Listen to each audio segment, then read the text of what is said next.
जननीं शारदां देवीं रामकृष्णं जगद्गुरुं पादपद्मे तयोः स्थित्वा प्रणमामि मुहुर्मुहुः।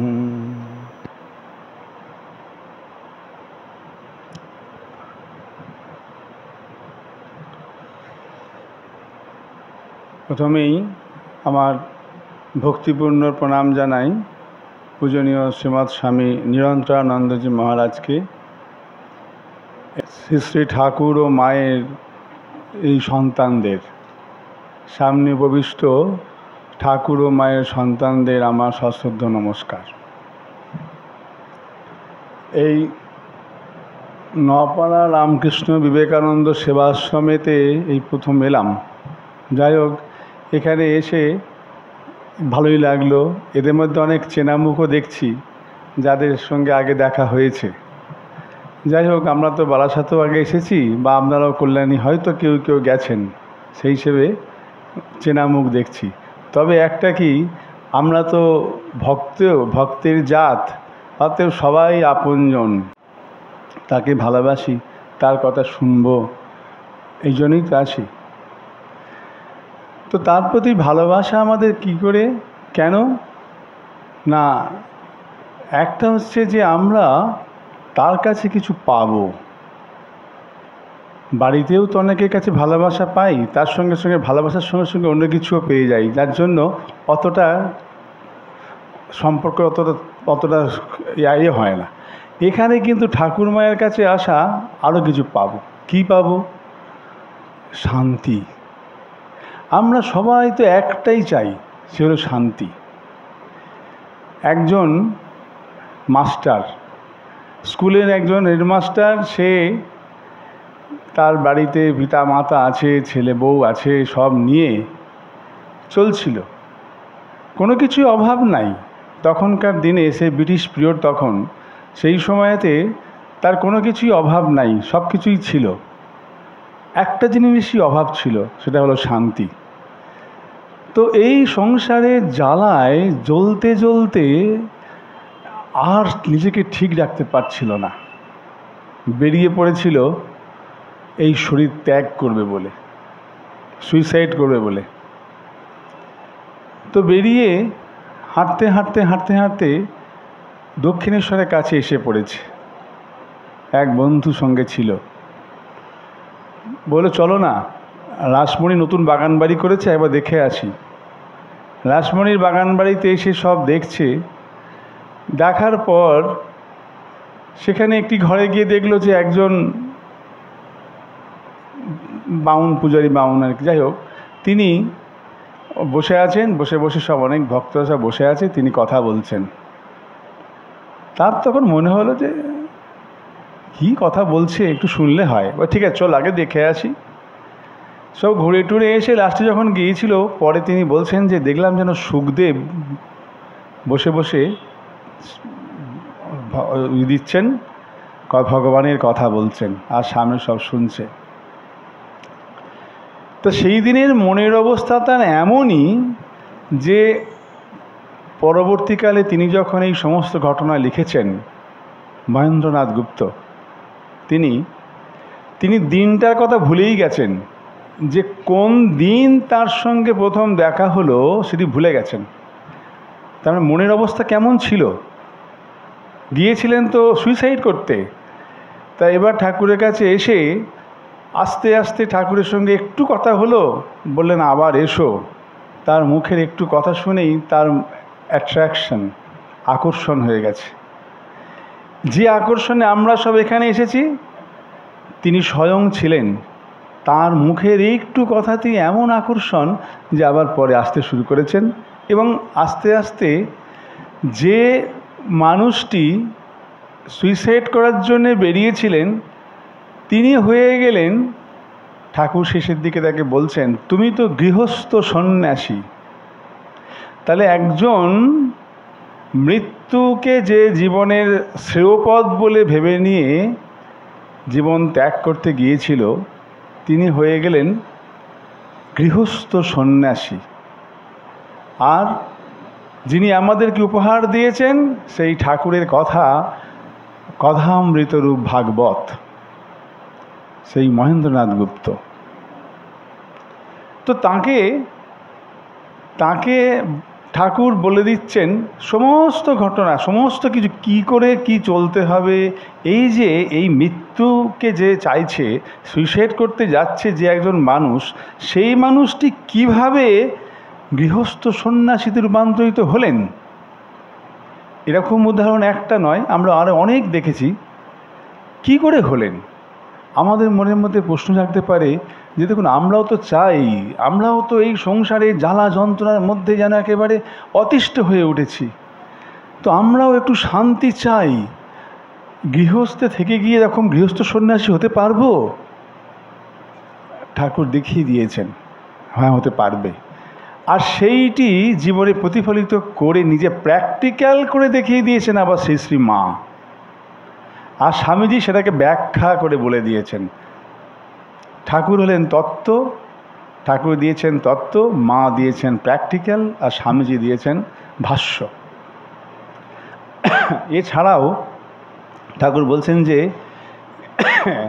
কতকগুলো এই মুসা করে গেলাম, মুসা মানে ছাঁচ করে দিলাম, এই ছাঁচে ফেলে নিজেদের জীবন তৈরি করে নাও।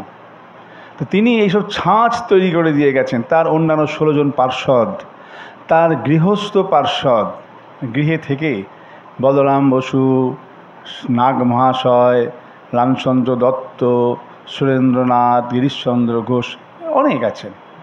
মায়েদের মধ্যেও গোলাপ মা, ওই যোগিন মা, এরা সব অনেক, মায়েরও অনেক। এই এত সব মুসা ছাঁচ রেখে দিয়ে গেছেন। কী জন্য? আমাদের জন্য। কেননা আমরাও চাই এই শান্তি।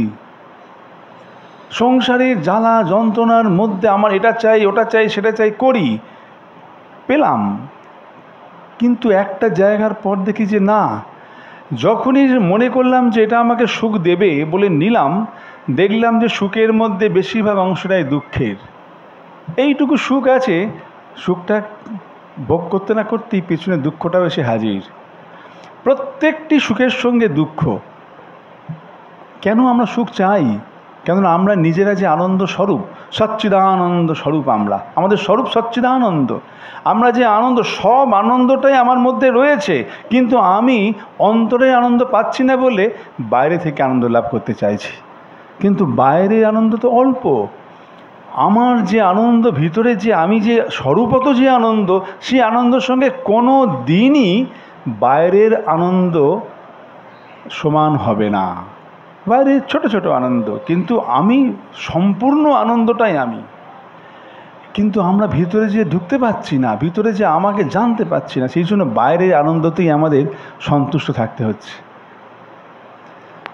তো এবার যখন আমরা এই আনন্দ পেতে যাচ্ছি, বাইরের এই ইন্দ্রিয় থেকে আনন্দ, ইন্দ্রিয়গ্রাহ্য বিষয় থেকে আনন্দ লাভ করতে চাইছি, তখনই দুঃখ পাচ্ছি। আর এই দুঃখে জর্জরিত হয়ে আর পারা যাচ্ছে না, ভালো লাগছে না। একটা সময় মনে হচ্ছে বাবা আমি আর কিচ্ছু চাই না, কিচ্ছু চাই না, একটু শান্তি চাই, একটু আনন্দে থাকবো, একটু শান্তিতে থাকবো, ব্যাস, আর কিচ্ছু দরকার নেই, এই রকম ভাব মনে হচ্ছে। তো সেই রকম সময়েতেই ঠাকুর মা এসে আমাদেরকে শান্তির রাস্তা দেখিয়ে দিচ্ছেন। কিন্তু আমরা তো এত ঠাকুরের কথা শুনছি, মায়ের কথা তো শুনছি, কিন্তু হচ্ছে কোথায়? যেই আমাকে দীক্ষা নিলাম, গুরুদেব বলে দিলেন যে এই দেখো জপ ধ্যান করবে, ঠাকুর মাকে প্রত্যেক দিন সকাল সন্ধ্যে বসবে, জপ ধ্যান করবে, এই এই এই করবে। হ্যাঁ, খুব ভালো, এবার থেকে করবো। প্রথম খুব ভালো, বেশ আনন্দ পাচ্ছি, খুব ভালো লাগছে। তারপরে কোথায় চলে গেল, আর কোনো কিছুই পাত্তা নাই, সব উঠল আবার সেই সংসারের কুয়ার মধ্যে যেন হাবুডুবু খাওয়া। আবার তারপরে কিছুদিন হয়তো এই আশ্রমে আসলাম, মহারাজদের কথা শুনলাম, পাঠচক্র হলো, পাঠ হচ্ছে, ইত্যাদি হলো, খুব মনে মনে হ্যাঁ বাহ খুব সুন্দর, মনটা একদম খুব আনন্দ লাগছে। এই আবার ঠিক বাড়িতে গিয়েই আবার যাকে তাই, যেমন ছিলাম তেমন হলাম। বলে দিয়েছেন বটে গুরুদেব প্রত্যেক দিন সকালবেলা বসে জপ ধ্যান করতে হবে, কিন্তু ধ্যান করব কি করে? যেই বসতে যাই মন তো চলে যায় অন্যদিকে। এটা সেটা, হাজার গন্ডা, ছেলেকে নিয়ে চিন্তা, মেয়েকে নিয়ে চিন্তা, স্বামীকে নিয়ে চিন্তা, বাবা মাকে নিয়ে চিন্তা, বিভিন্ন রকমের চিন্তা, এত কাজ, এত চিন্তা, এগুলোকে নিয়ে জবধান করবো কী করে? কিছুতেই মনকে স্থির করতে পারছি না। এই হলো সমস্যা। আবার তারপর শুধু তাই নয়, বাড়ির পাশের জন আছে আমার প্রতিনিধি, তারা তো আমার চিরশত্রু। ওই যে তারপরে এই বদমাইশ লোকগুলো, ওরা তো মানে বিচ্ছিরি রকমভাবে এরকম আমাদেরকে হেনস্থা করে যাচ্ছে। আর এক সমস্যা, বাইরের লোক থেকে সমস্যা। তারপর দ্বিতীয়, তৃতীয়, 3 নম্বর সমস্যা হচ্ছে যে এই নিজের বাড়ির মধ্যে রয়েছি, ছেলে মেয়ে বা ছেলের বউ ইত্যাদি এইসব নিয়ে আছি, তাদের মধ্যেও সমস্যা। কিছুতেই আমাকে বুঝতে পারছে না। আমি তাদের এত করে বলছি, বুঝিয়ে দেখ আমি তোদের ভালো চাই, এই করলেই ভালো হবে, কিন্তু আমাকে বুঝতে পারছে না। বউকেও বুঝতে পারছে না শাশুড়ি মা বা শ্বশুর, আর শ্বশুর শাশুড়িকেও বুঝতে পারছে না বৌমা। এই যে কিছুতেই আর এর শান্তি পাওয়া যাচ্ছে না। ছেলে মেয়ে বুঝছে না তার বাবা মাকে, বাবা মা বুঝছে না তার ছেলে মেয়েকে, বৌমা বুঝছে না তার শ্বশুর শাশুড়িকে, শ্বশুর শাশুড়ি বুঝতে পারছে না তার বৌমাকে, জামাইকে। এই যেন বহু সমস্যা, এই নিয়ে কি করে শান্তিতে থাকবো, এই হলো সমস্যা। কিন্তু এই সব কটা সমস্যার সমাধান আমাদের ঠাকুরমা দিয়ে গেছে। সব সমস্যার সমাধান ঠাকুরমা দিয়ে গেছেন, হ্যাঁ। রোজ শুনছি আমরা, কিন্তু কিছু করতে পারছি না। রোজ তো শুনছি, আজকেও একবার শুনি কি সমস্যা দিয়ে সমাধান দিয়ে গেছেন। প্রথম সমস্যা হচ্ছে যে জবদান করতে বসলে আমার মনটা বসে না। তার জন্য ঠাকুর বলছেন কি, যে আমাদের মনের তো এরকমই স্বভাব, মন তো চঞ্চল থাকবেই, তাহলে মন বলবে কেন? এখন যদি এই সমুদ্রের ঢেউ উঠছে, যদি বলা যে বড্ড ঢেউ সমুদ্রে, চান করবো কি করে? আরে ঢেউ তো ওইটাই সমুদ্রের বৈশিষ্ট্য, ঢেউ থাকবে। ঢেউ ছাড়া সমুদ্র হলে গেলে পুকুর হয়ে যাবে, তাদের ছোটো ডোবা হয়ে যাবে। এই সমুদ্র মানে ঢেউ থাকবে, এটা হলো এর বৈশিষ্ট্য। তো আমাদের মনের বৈশিষ্ট্যই তাই, সংকল্প বিকল্পাত্মক। সে সংকল্প করবে, বিকল্প করবে, এটাই বৈশিষ্ট্য। এর মধ্যে দিয়ে আমাদেরকে বুদ্ধি কাজ হচ্ছে নিশ্চয়াত্মিকা, সে নিশ্চয় করতে হয়, শান্ত করতে হবে। বুদ্ধি দিয়ে শান্ত করতে হবে আমাদেরকে। কীভাবে শান্ত করব? আচ্ছা দেখুন, আমরা যখন অন্য কাজ করছি তখন কি মনটা শান্ত আছে? শুধু জবদান করতে বসছি যখন, তখনই কি মনটা চঞ্চল, নাকি অন্য সময়তেও চঞ্চল? তা তো ঠিক খেয়াল করিনি, তবে হ্যাঁ, অন্য সময়তেও চঞ্চল হয়। আমাদের মনটা যে শুধু জবদানের সময় চঞ্চল তাই নয়, সব সময়ই চঞ্চল। আমরা যখন একটা কাজ করছি, একটা জিনিসকে নিয়ে এখানে রাখলাম, তারপরে কোথায় রাখলাম আর খুঁজে পাচ্ছি না। দেশলাইটি নিয়ে কারেন্ট চলে গেছে, রাজি করে জ্বালতে হবে, ওরে জ্বালতে নিয়ে জেলেই সঙ্গে সঙ্গে দেশলাইটা কোথায় ছুঁড়ে পড়ে দেখা আর মনে নেই। তারপরে যখন কারেন্ট চলে এলো, ব্যাস মিটে গেল, নিভিয়ে দিলাম। আবার কারেন্ট চলে গেছে, এবারে দেশলাইটা কোথায় রাখলাম রে, দেশলাইটা কোথায় গেল, দেশলাইটা আর খুঁজে পাওয়া যাচ্ছে না। চাবি দিয়ে গেছি, চাবিটা কোথায় রাখছি খুঁজে পাচ্ছি না। তার মানে মনটা এখানেও চঞ্চল। ঠাকুরকে আমরা দেখতে পাই দক্ষিণেশ্বর এরকম ভাব, তিনি বসে আছেন, অন্যান্য সবাই আছে। তখন তো কারেন্ট ছিলই না, কোনো কারণে হারিকেনে তেল নেই, বন্ধ হয়ে গেছে, নিভে গেছে। সে বলছে, ওরে দেশলাইটা জাল। বলে কোথায়? বলে দেখ, ওই খাটের পায়ের মধ্যে ইঁটবু রাখা আছে। ও খাটের পায়ের কাছ থেকে দেশলাইটা নিয়ে, অন্ধকারই নিয়ে এসে আবার টুক করে দেশলাইটা জেলে ওরকম ছুঁড়ে ফেলে দিল। তারপরে বলে, হ্যাঁ রে, দেশলাইটা কোথায় রাখলি? বললো দেশলাইটা ওইখানে রেখেছে। ওখানে রাখলি কি রে? যেখান থেকে নিয়েছিস সেখানে রাখবি তো, আবার যদি ওটা নিভে যায় তখন কোথায় পাবি? ওইখানেই রাখ। মাস্টারমশাই নিজে কথা ওই পঞ্চবটি থেকে আসছেন, বলে ছাতাটা ভুলে গেছে। বলে হ্যাঁ গো, আমার কাপড়ের ঠিক নাই, কিন্তু আমার তেমন অত ভুল হয় না, তোমাদের এত ভুল হয় কি করে? যখনকার যেটি যেখানকার যেটি যখনকার যেটি যখন সেটা তো করতে হবে ঠিক ঠিক। অতএব এই যে অন্যান্য কাজগুলোকেও ঠিক ঠিক মন দিয়ে করতে হবে। মা বলছেন ঝাঁটাটি একজন ঝাঁট দিল দিয়ে ফেলে দিল, বলে সে কি মা, ওই ঝাঁটাটি না থাকলে তো এই জায়গাটি পরিষ্কার হতো না, তাহলে ওরও তো একটা সম্মান আছে, তাহলে সুতরাং তাকে তো সম্মান দিয়ে রাখা উচিত। যেখানে জিনিস তাকে সেখানে সম্মানপূর্বক রাখতে হয়। মা শেখাচ্ছে। দেখুন ঠাকুর মা এখানে অবতার হয়ে এসে শুধুমাত্র ভগবান ভগবান করতে আসেনি, ভগবানকে দেখতে হবে তার জন্য নয়। আগে এই ছোট ছোট জিনিসগুলো যদি আমরা ঠিক না করতে পারি, ভগবান তো অনেক দূরে, এইখানেই ভগবান, এইগুলোকে করতে হবে। ভগবান তো আমাদের ভিতরের মধ্যেই রয়েছে, তাকে পাবো কি করে না, এইগুলো মনটাকে আগে যদি আমাদের না গোটাতে পারি তাহলে ভগবানকে ধরতে পারা যাবে না। ছোট্ট ছোট্ট ছোট্ট ছোট্ট সুতো সব আমাদের মনগুলো না, এইখানে যাচ্ছে ওখানে যাচ্ছে এখানে, এই ছোটো ছোটো ছোটো ছোটো এই সব সুতোগুলো যদি যোগ করা হয় বিরাট বড় সুতো হয়ে যাবে, সেইটা দিয়ে ভগবানকে বাঁধতে পারা যাবে, এই ছোটো সুতো দিয়ে বাঁধা যাবে না। সেই জন্য এখন এই মনটাকে এক করতে গেলে কি করতে হবে, যখন যে কাজটা করতে হবে স্বামীজি বলছেন সেটি পুরো মন দিয়ে করার চেষ্টা করতে হবে। আমি যখন আমি হাঁটছি কনসাসলি, একদম সচেতনভাবে আমি হেঁটে গেলাম বটে, কিন্তু কোথা দিয়ে গেলাম, আচ্ছা তুই কোন রাস্তা দিয়ে এলি রে, ও আমি ওখানে ঢুকলাম, বোধহয় এইটা দিয়ে এলাম, তুই এলি রাস্তা দিয়ে, তো কোনটা দিলে মনে নেই, বলছে আসলে অন্য কি চিন্তা করতে করতে এলাম তো ওটার খেয়াল নেই। এই যে অতএব আমাদেরকে প্রথম হলো যে কাজটি করতে হবে পুরো মন দিয়ে করতে হবে।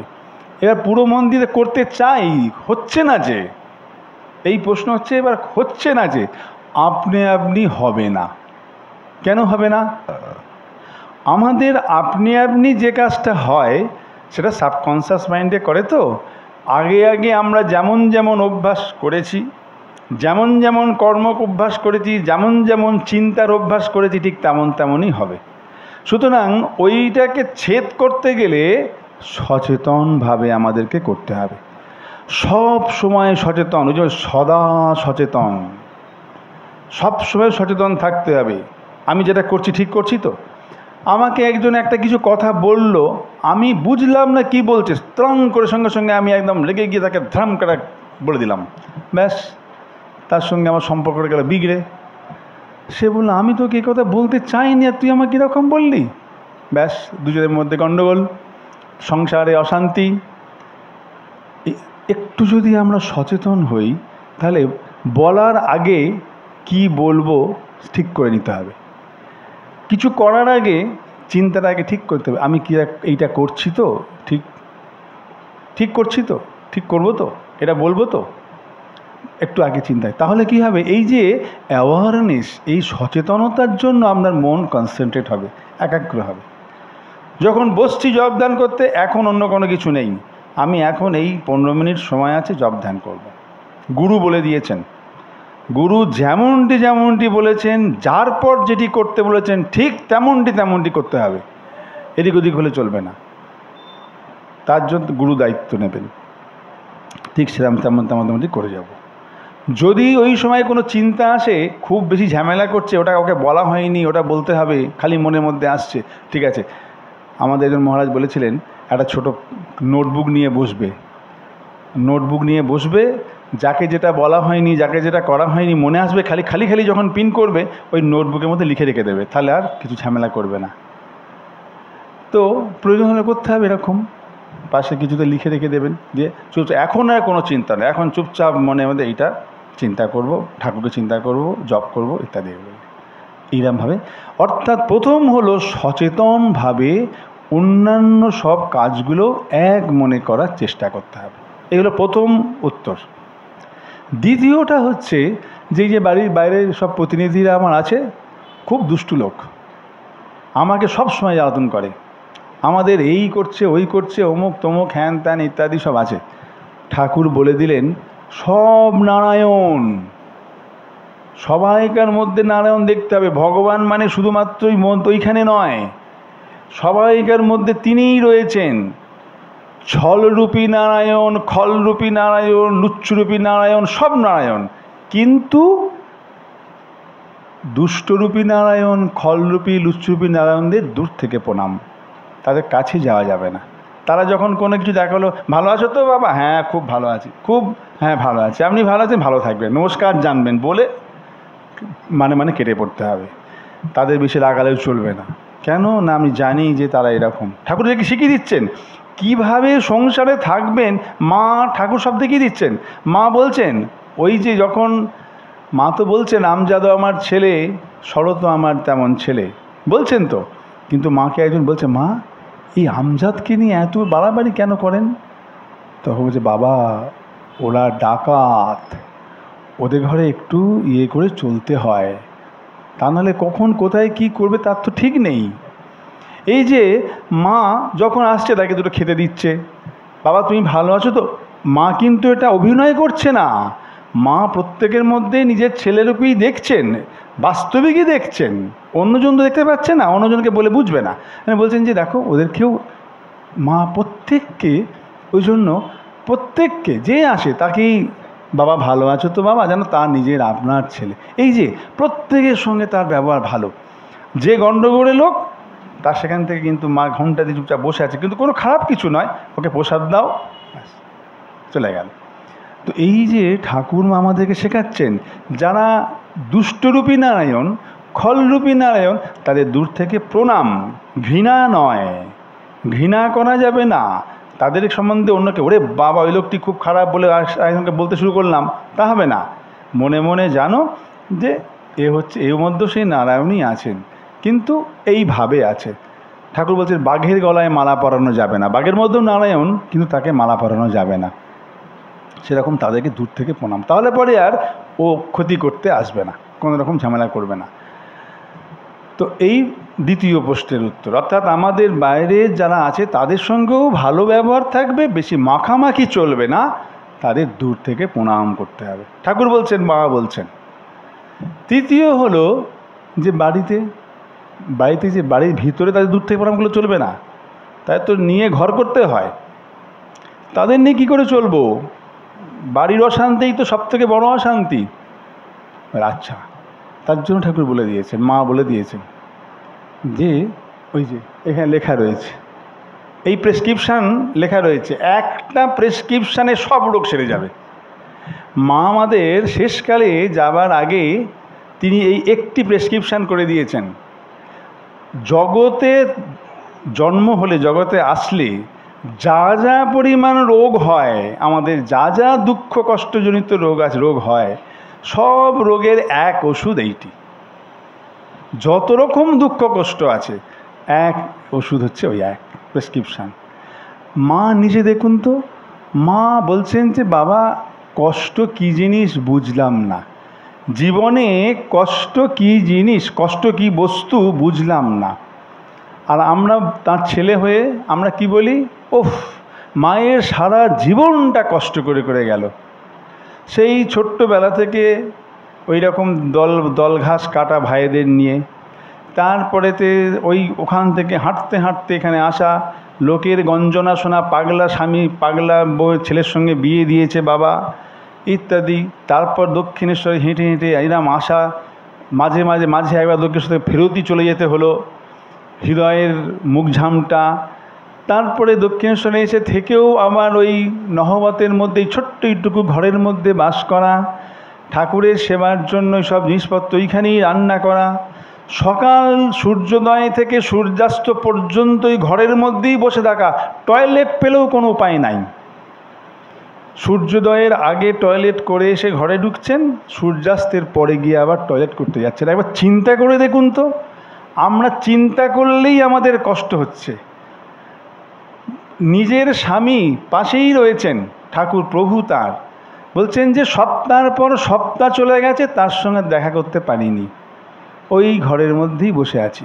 ভেতরে কত আনন্দ চলছে, গান বাজনা চলছে, ভজন কীর্তন চলছে, কত সৎপ্রসঙ্গ চলছে, এইখান থেকে ওই পর্দার ফাঁক করে যেটুকুনি বা দেখতাম, কিন্তু কখনো দুঃখ হয়নি। কি বলছেন, মনকে বোঝাতাম, মন তুই কি এমন ভাগ্য করেছিস যে তার সঙ্গে ওইখানে এই অবস্থায় এরকমভাবে করবি। এই যে মা নিজের জীবন দিয়ে দেখাচ্ছেন, মা প্র্যাকটিক্যাল কি না, ঠাকুরের কথাগুলো প্র্যাকটিক্যাল করে তিনি দেখাচ্ছেন যে সংসারে কীভাবে চলতে হবে, কীভাবে সুখ পাওয়া যায়। ওই ছোট্ট নহবত ঘর, তার উপর আবার ঠাকুর বললে তুমি তাহলে এক কাজ করো, ওর কাছে গিয়ে থাকো। আরেকজনকে পাঠিয়ে দিল। লক্ষ্মী দিদি আছে, মা আছেন, আরেকজন গেস্ট ওই ছোট্ট নহবতের ঘর, পা ছড়িয়ে শোয়ার জায়গা নেই। মা এমন নিতান্ত বেটে মানুষ ছিলেন না, তিনিও লম্বা ছিলেন ভালোই। তা এবার ওই জায়গার মধ্যে 3-4জন পর্যন্ত শুয়েছেন। বলছে উপরে কই মাছ জোয়ানো আছে, মাঝে মাঝে সে লাফালাফি করতো, জল পড়ছে। ওইখানেই রান্না বান্না পাশে সব কিছু, ওখানে আবার চুল শোকানোর জন্য ওইখানে একটু ফাঁক দিয়ে রোদ এসে পড়তো, সেই রোদটুকুনি লাগিয়ে চুল শোকাচ্ছেন। বাইরে বেরোনো যাবে না তো, ঘরের বউ কি না। লোকে বলছে যে হ্যাঁ একজন আছে শুনেছি কিন্তু দেখিনি। তা এই মা তারপরে ওখান থেকে যখন শ্যামপুকুর বাড়িতে, সেখানে ঘরও নেই, সিঁড়ির ওখানে ছোট্ট একটু জায়গা আছে, সেখানের মধ্যেই মা থাকেন। আর সিঁড়ি মানে সিঁড়ি তো নয়, যেন এক একটা সিঁড়ি এক একখানা ছাদে, ওটা 1.5 ফুট উঁচু উঁচু সিঁড়ি। ওই সিঁড়ি কাশীপুরের সিঁড়িও দেখুন না কীরকম ভাব। তা ওই রকম ভাব জায়গাতে সারা জীবন বাস করেছেন। ঠাকুর চলে গেলেন যখন বলে গেলেন যে কারু হাতে হাত পাতবে না, শাক বুনবেও হাত খাবে, হাত পাতেনি। ওই কামারপুকুরে রয়েছেন, কাপড়টি পর্যন্ত ছিঁড়ে গেছে। বলছেন নুন টাকনা দিয়ে ভাত খাবো সেটুকুও জটিল, নুনও নেই, কেউ খোঁজ খবর নেয়নি। ওই গিঁট দিয়ে দিয়ে কাপড় পরে আছেন। বলছেন কষ্ট কি বস্তু জীবনে বুঝলাম না। মা বলছেন কষ্ট কি বস্তু জীবনে বুঝলাম না। এই সব কথাগুলো যখন আমরা শুনি আমাদের প্রাণ কেমন করে ওঠে। আমরা শুনে এত কষ্ট পাচ্ছি, আর যিনি তার জীবনে এসব হয়েছে বলছে কষ্ট কি বস্তু বাবা বুঝলাম না, আমি তো বেশ আনন্দেই আছি। এই যে কি করে, কেন না, মায়ের এই হলো। সঙ্গে সঙ্গে মা নিজেকে ওইভাবে তৈরি করে নিয়েছেন, কি কোনো কিছুতে দোষ দেখছেন না। মা এই যে মায়ের যে কোনো কিছুতে কষ্ট না পাওয়া, এত কিছুর মধ্যেও কষ্ট কি বস্তু জীবনে বুঝতে না পারা, এর কারণটা কি না, মা শেষকালে বলে দিয়ে গেলেন আমার এই যে জীবন রহস্য, সুখে আনন্দে থাকার রহস্য হলো এইটি। তোমরাও যদি চাও তোমরাও সুখ শান্তি পেতে পারো। ওই জন্য বলছি যদি শান্তি পেতে চাও মা। এখন এইখানেই আমাদেরও প্রশ্ন, মা জানেন যে আমরা সত্যিই শান্তি পেতে কি চাই। আমি দেখেছি যে আমাদের সামনে দুরকম আছে, একটাতে গেলে পরে আনন্দ, কোনো অসুবিধা নেই, শান্তিতে থাকতে পারবো। আর একটা পথ আছে, এটাতে গেলে একটু অশান্তি থাকবে। আমরা বেছে বেছে অশান্তি দিকেই যাই। কেন না, এটাকে বলা হয় যে এই আমরা ওই কষ্টটা পেতে ভালোবাসি, ওটা পেতে ভালোবাসি। ওই একটু কষ্টের মধ্যেও একটা আনন্দ আছে। এটাকে বলবেন দেখবে যে আচ্ছা তুই তো জানতিস যে এরকম করলে এরকম হবে না, আসলে ওর মধ্যেও একটা আনন্দ আছে, মানে ওই কষ্ট পাওয়ার মধ্যেও একটা আনন্দ আছে, সেই আনন্দটুকু পেতে চায়, সেই আনন্দটুকু পেতে চায়। আমরা বহু ক্ষেত্রে এরকম হয়, আমাদের দেখবেন জীবনে আছে। তো ওই জন্যে মা প্রথমে আমাদের বলে দিচ্ছেন যে তোমরা কি ঠিক শান্তি পেতে চাও, যদি শান্তি পেতে চাও। ওই জন্য মা ওখানে বলে দিচ্ছেন যদি শান্তি চাও মা। যদি কথাটা কিন্তু আগে রয়েছে, যে আগে আমাকেই নিজেকে প্রশ্ন করতে হবে, আচ্ছা আমি কি সত্যিই শান্তি চাই, নাকি আমরা বেদনাকেই বেশি পছন্দ করি। তা ওই জন্য যদি শান্তি পেতে চাই, তাহলে এবার মা কি বলছে সেটাকে পালন করার ব্যাপার। প্রথম আগেই যে শান্তি পেতে চাই কি না। হ্যাঁ আমি শান্তি পেতে চাই, আর এই প্রচণ্ড কষ্টের মধ্যে আছি, এই এটা ওটা ঝামেলার মধ্যে আমি আর পাচ্ছি না, আমি শান্তি পেতে চাই। যখন এইরকম হবে, অর্থাৎ দেয়ালে পিঠ থেকে যাবে, আর কোনো উপায় নাই, তখনই শান্তি পাওয়া যাবে। আমরা দেখেছি প্রত্যেকটা ক্ষেত্রেই, যখন আমরা একেবারে, বাংলা একটা কথা আছে, কারে না পড়লে ভারী জল খায় না, কারে পড়লে ভারী জল খায়। বলছি বাংলায় বলে কারে পড়লে ভাঁড়ে জল খায়, বুঝলেন? কারে না পড়লে ভাঁড়ে জল খায় না, এটা একটা প্রবাদ বাক্য। আমরা দেখুন অর্জুন ওই যুদ্ধক্ষেত্রে গিয়ে ও বিমর্ষ হয়ে পড়লো বলেই ভগবান তাকে এত কথা বললেন, গীতার উৎপত্তি হলো।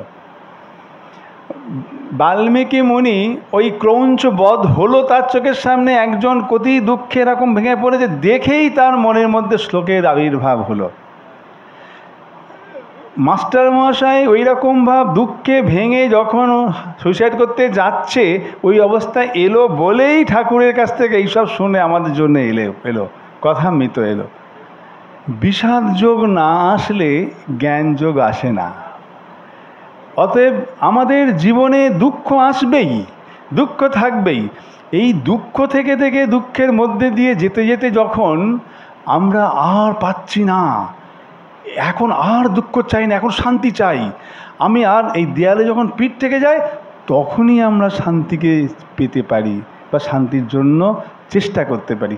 তা না হলে ঠিক আছে কি আর করব বাবা, এরমই চলবে, গড্ডালিকা প্রবাহের মতো এরকমই চলছে, ওই নিয়েই চলছে, এরকমই চলবে। যেই পিঠ থেকে যাবে দেয়ালে, আর কোনো উপায় নেই, তখনই একমাত্র আমরা সব বন্ধ করে দিয়ে ওই দিকে যাব। তো এখন আমাদের ওই জায়গাতে কি যেতে পেরেছি সেটাকে দেখতে হবে, তবেই শান্তি পাওয়া যাবে। তা না হলে শান্তির জন্য চেষ্টাই হবে না, ওই হবে, জোর থাকবে না। তা এই জন্য যদি আমরা সত্যিই শান্তি চাই তাহলে কী করতে হবে? মা বলছে অন্যের দোষ দেখো না, মা কারো দোষ দেখো না, কারো দোষ দেখা যাবে না। তাহলে দোষ দেখবো না তো তাহলে কী করে থাকবো? দোষ তো আপনি আপনি, আমি দেখি না, আপনি আপনিই তো হয়ে যায়। বলছে হ্যাঁ, ওই জন্য পরের কথাটা আছে, দোষ যদি দেখতেই হয় দোষ দেখবে নিজের। আমাদের মন এমন হয়েছে গুণটা চোখে পড়ে না, আমাদের দোষটাই আগে চোখে পড়ে। তা কিন্তু মা বলছে দোষ দেখবে না। এখন আমাদের মন তো দোষের দিকে আগেই চলে গেছে, তাহলে কি করে বন্ধ করব? ওই জন্য বলছে তাহলে ওইটা ওই দিকে না দেখে নিজের দিকে দিতে হবে। আচ্ছাই মুশকিল, মা দিয়ে বলে দিলে নিজের দোষ দেখবে, আমি দোষ করলাম না অথচ আমি দোষ দেবো কী করে নিজের? এ বড় সমস্যা। মা বলছে নিজের দোষ দেখবে, আমি তো দোষ করিনি। বাস্তবিক ক্ষেত্রে আমরা নিজেরা কেউই দোষ করি না। শুধু আমরা কেন, কেউই দোষ করে না। নিজে নিজে কি দোষ ভেবে কোনো কাজ কেউ করে?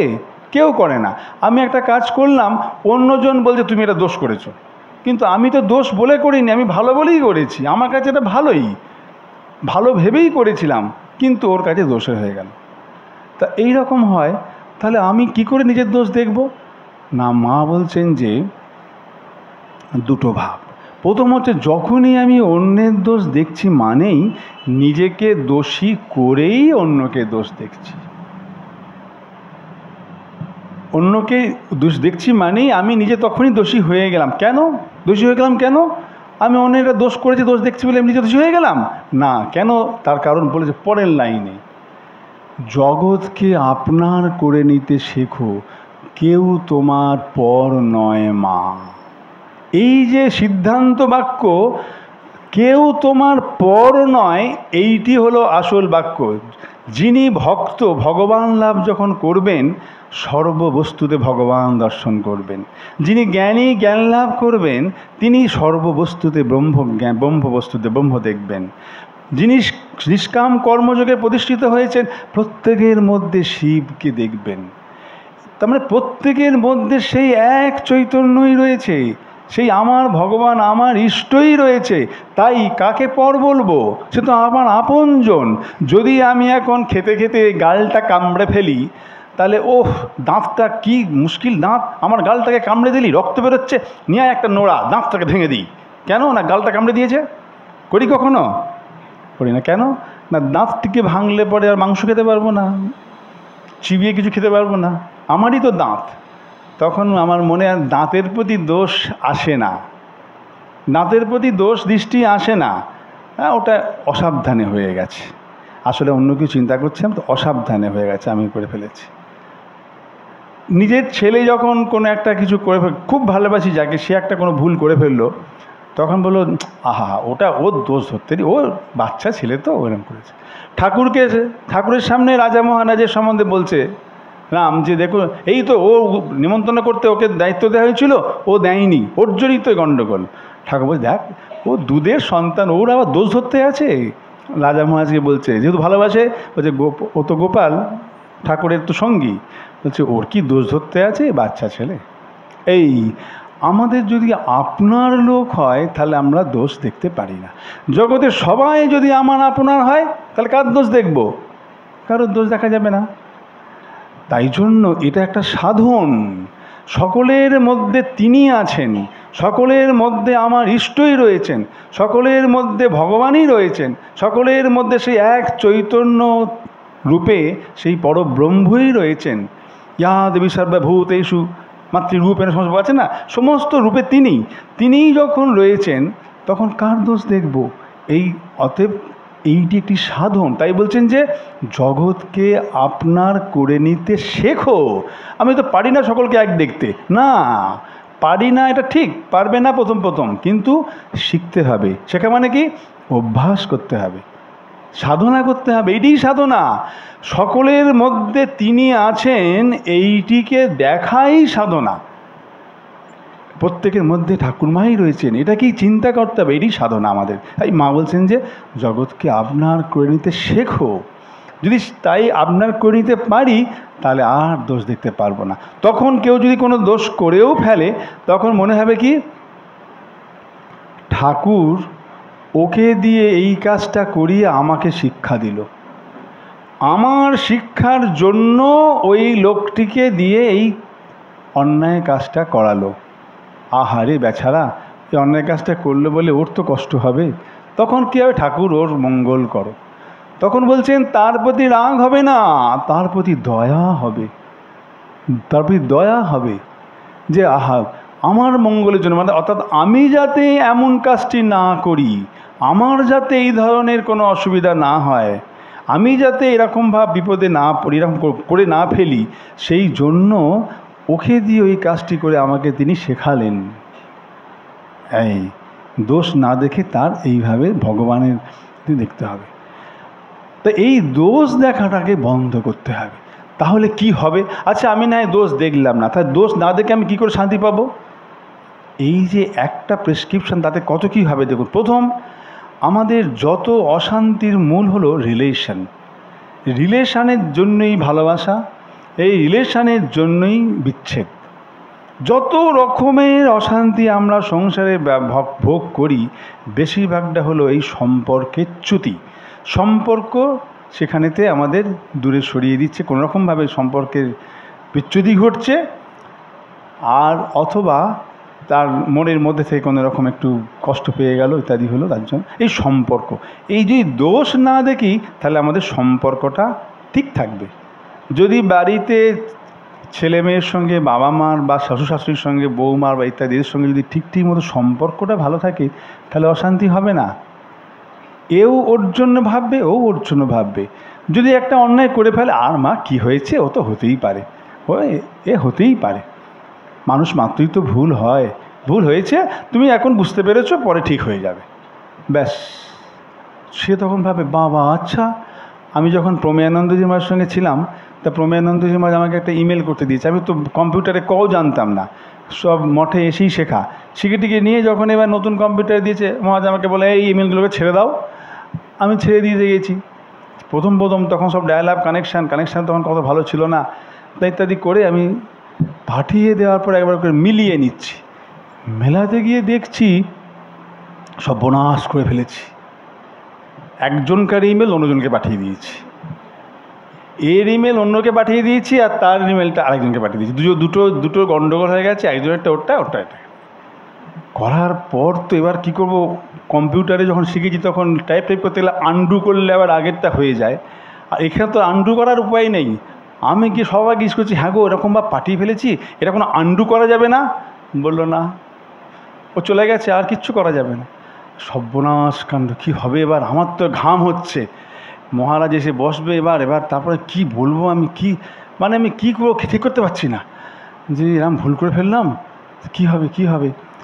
এবার যে মহারাজ এসে বসেছেন, আস্তে আস্তে ঘাম টাম নিয়ে তো মহারাজের কাছে গিয়ে মহারাজ আমি একটা ভুল করে ফেলেছি। যে কী করলে, কী হলো? মহারাজ আমি সবসময় খুব নরমভাষী ছিলাম তো, কী হলো বলে, মহারাজ ওই এই মেলটা এই ঠিকানাতে চলে গেছে, এই মেলে পাঠানো হয়ে গেছে মহারাজ।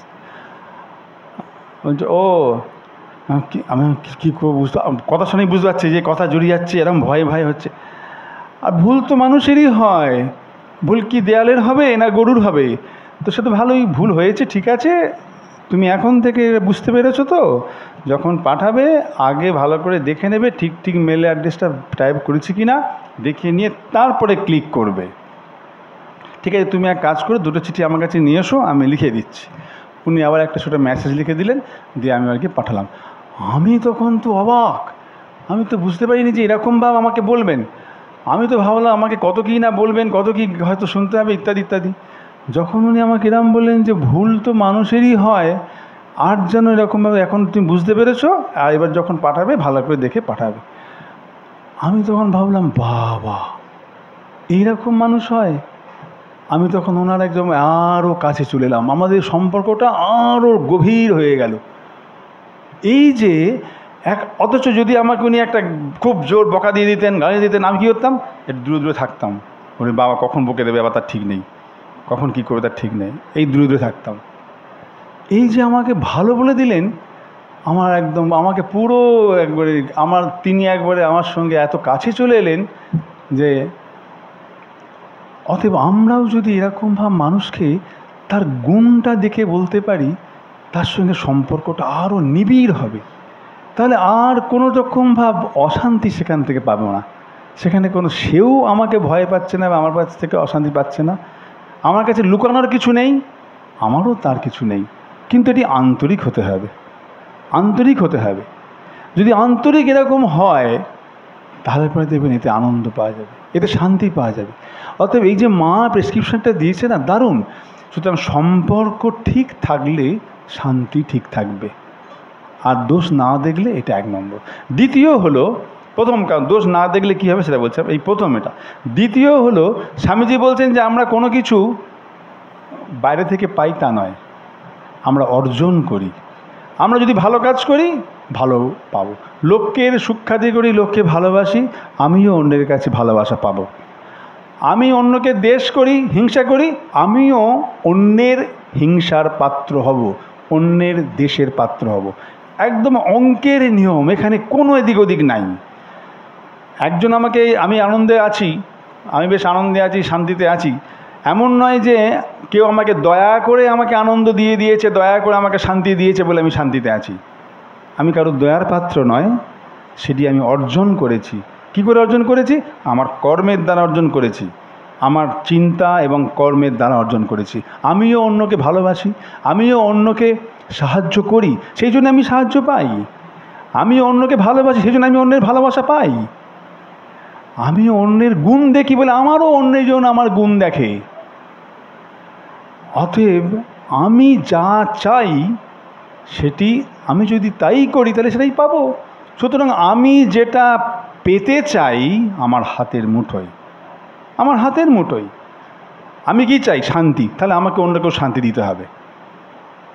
আমি দুঃখ পেতে চাই না, তাহলে আমাকেও কাউকে দুঃখ দেওয়া যাবে না। আমি কষ্ট পেতে চাই না, তাহলে আমাকেও অন্যকে কষ্ট দেওয়া যাবে না। আমার কথা থেকে যদি অন্য কেউ কষ্ট পায় তাহলে আমাকেও অন্যের কথা থেকে কষ্ট পেতে হবে, কেউ রুখতে পারবে না। এ একদম ম্যাথামেটিক্স, অঙ্কের মতো, অঙ্কের মতো হতেই হবে একবারে। সুতরাং আমি যদি দোষ দেখা বন্ধ করি তাহলে আমারও কেউ দোষ দেখবে না। অতএব আমাকে এই রকম করতে হবে, যেমনটি আমি চাইবো আমাকে তেমনটি করতে হবে।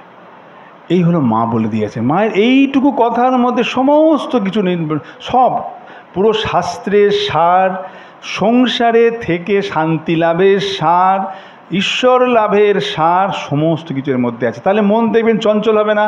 আপনি যখন দেখবেন মনের মধ্যে দুঃখ কষ্ট বেশি নেই, আনন্দে আছেন, মনও দেখবেন শান্ত আছে, তখন জপ ধ্যানে বসলেও জপ ধ্যান হবে। তাহলে কি আপনারা শান্তি চান? শান্তি যদি চান তাহলে পরে শুরু করতে হবে, মায়ের কথা মানতে হবে। শুধু কানে শুনলে হবে না, করতে হবে। কি করতে হবে? গুণযজ্ঞ। প্রত্যেক অন্ততপক্ষে শুরু করি আমরা অন্তত সপ্তাহে একটা দিন, মায়ের জন্মদিন বৃহস্পতিবার, অন্তত সপ্তাহে একটা দিন দিয়ে শুরু করি। সেই দিনকে আমরা কারোর দোষ দেখব না। মায়ের জন্মদিন বৃহস্পতিবার, গুরুর বার বৃহস্পতিবার, তাহলে বৃহস্পতিবার দিন আজ থেকে শুরু করতে হবে যে প্রত্যেক বৃহস্পতিবার আমি অন্যের দোষ দেখব না। গুণ, যেই দোষের কথা মনে এসে যাবে না, সঙ্গে সঙ্গে সরিয়ে যাবে। ওর কী কী গুণ, আজকে শনিবার, হ্যাঁ বৃহস্পতিবার, প্রত্যেক বৃহস্পতিবার, তাহলে কী হবে? যেই দোষের কথা আমার মনে আসবে সঙ্গে সঙ্গে ওটাকে সরিয়ে দিয়ে গুণ, না ওর কী কী গুণ আছে। ওই দোষের কথা মনে করার আগেই, মনে আসার আগেই, যার সম্বন্ধে আপনার দোষের কথা মনে পড়ে বেশি, তাকে দেখলেই না আগেই গুণ খুঁজতে শুরু করবেন, যাচ্ছে ওর কী কী গুণ আছে।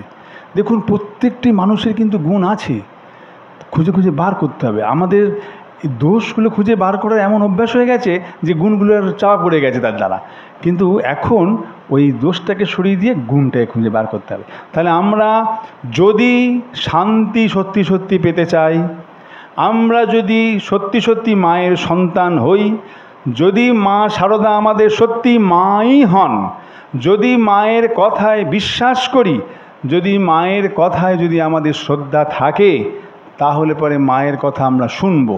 অন্তত একটা দিন শুনব, তারপরে আস্তে আস্তে বাড়বে। একসঙ্গে সব দিন তো হবে না, করতে পারবো না, অন্তত একদিন শোনার চেষ্টা করব। প্রত্যেক বৃহস্পতিবার আমরা কারুর দোষ দেখব না, শুধু গুণ দেখব। যত গুণ দেখব তত আমরা নিজেরাই নিজেদের মধ্যে নিজেদের সম্পদ বাড়বে। দেখবেন কি মা বলে দিয়েছেন, বাবা সন্তোষের সমান ধন নেই। আপনি হাজার গাড়ি বাড়ি চমুক করুন, যদি মনের মধ্যে সন্তোষ না থাকে তাহলে পরে কিচ্ছুই নাই। ওই জন্যে যত দেখবেন গুণ দেখবেন না, সন্তোষ আসবে। মা বলেছে সহ্যের সমান গুণ নাই। যতই আপনার গুণ থাকুক, আমি এত লেখাপড়া জানি, আমি এত গান বাজনা জানি, আমি এত জানি, কিন্তু যদি সহ্য ক্ষমতা না থাকে তাহলে কিছুই হলো না। সহ্যের সমান গুণ নাই, মা বলেছেন। তাহলে এই মাকে যদি ভালোবাসি, মায়ের কথা আমাদের নিতে হবে। তাহলে যখন অন্য কেউ কোনো একটা কাজ, খারাপ কাজ করে ফেলে, সহ্য, চুপটি করে দেখে যান, শুনে যান। প্রত্যেকটি মানুষেরই বিচার বুদ্ধি আছে, সে সেই সময়ে তার ওই রকমভাবে মনে হয়েছে বলেই করেছে, না বুঝেই করেছে। যদি তার কারেকশান করার দরকার হয়, পরে তাকে ডেকে পজিটিভলি বলতে হবে, এই তুই ওটা করেছিস, করা উচিত ছিল না, একদম করবি না, না এরমভাবে নয়। মা বুঝিয়ে দিয়েছেন কীভাবে করতে হয়। মা বলছেন যে একজন এসেছে, তা সঙ্গে সঙ্গে গোলাপ মা বলছে, মা দেখেছো বৌমা, এও স্ত্রী, কপালে সিঁদুর নাই, হাতে পায়ে আলতা নাই, জানে না সিঁদুর না পড়লে স্বামীর অকল্যাণ হয়। গোলাপ মা তো দিয়ে চলে গেল মুখ ঝামটা। মা বসে আছে, মা বললে নাই বা পড়লে ওর এমন সুন্দর স্বামী। পড়েছেন না আপনারা সবাই, মায়ের কথাতেই আছে। মা বলছেন নাই বা পড়লে এমন সুন্দর তার স্বামী, দেখুন কিরমভাবে শিক্ষা দিচ্ছে দেখুন। তারপরে বলছে আনত মা কোটোটা, না আনত মা কোটোটা, ব্যাস কোটো করে সিঁদুরের কোটো নিয়ে আসলো। মা নিজে তার কপালে পরিয়ে দিল, বাহ খুব সুন্দর লাগছে মা, তুমি পড়বে। আমরা হলে কি বলতাম, হ্যাঁ তাই তো, তুমি কেন পড়োনি, এই সব তোমাদের হয়েছে এখনকার দিনে, আজকালকার দিনের সব লোক এরকম ভাব, পড়ো না, এ করো না, জানো না কী ক্ষতি হয়, অমুক হয়। তাকে মুখ ঝামটা দিয়ে দিলাম, আর সেও বলে ধুর দরকার নেই, আর শাশুড়ির কাছে যাবই না। হ্যাঁ, কিন্তু মা শিখিয়ে দিচ্ছেন এগুলো, এই যে সংসারে কি করে থাকতে হবে সেইটি দিয়ে শিখিয়ে দিচ্ছেন। শুধু ভগবান নয়, ভগবান তো আছেই, ও তো পরে, আগে সংসারে ভালোভাবে থাকার ঠিক করতে হবে। এইটা ঠিক হলে আপনিই তখন ভগবান, আপনি এমনি তিনি প্রকাশিত হবেন, সেখানে আমরা যেতে পারবো। সুতরাং আমরা আজ থেকে সবাই মিলে সংকল্প করছি যে সপ্তাহে একটা দিন বৃহস্পতিবার অন্তত কারোর দোষ দেখব না, গুণ দেখব, গুণ খুঁজে খুঁজে বার করব। সবাই, মায়েরা কেন, আমরা কি মায়ের সন্তান নয়? শুধু ওরা মায়ের সন্তান নাকি? মায়েরা মায়ের সন্তান, প্রত্যেকেই। আমরা যারা মায়ের সন্তান, আমরা যারা মাকে নিজের মা বলে মনে করি, আমরা যারা মাকে শ্রদ্ধা করি, তারা প্রত্যেকেই, যারা শান্তি চাই তারা প্রত্যেকেই করব। যদি কেউ না করে, বুঝু শান্তি চায় না তাই করে না, সে তারা অশান্তিতেই থাকতে ভালোবাসে, থাকবে। তো সুতরাং আজ থেকে এই হলো আমাদের সংকল্প। তাহলে আমরা মায়ের কাছেই প্রার্থনা করি যে মা যেন আমাদেরকে এই সংকল্প পালনে সহায়তা করেন। তিনি শক্তি স্বরূপিণী, তিনি সব করতে পারেন। যখন পারবো না তার কাছেই প্রার্থনা করব। সুতরাং তিনি যেন আমাদেরকে এই সংকল্প সাধনে আমাদের শক্তি দেন এবং আমাদের উদ্দিষ্ট পথে সেই জায়গায় নিয়ে পৌঁছে দেন। এই প্রার্থনা রেখে এখানে মহারাজকে আমার ভক্তিপূর্ণ প্রণাম, আপনাদের সকলকে আমার সশ্রদ্ধ নমস্কার জানিয়ে শেষ করি। ওম শান্তি শান্তি শান্তি হরি ওম তৎসৎ। শ্রীরামকৃষ্ণার্পণমস্তু। হ্যালো।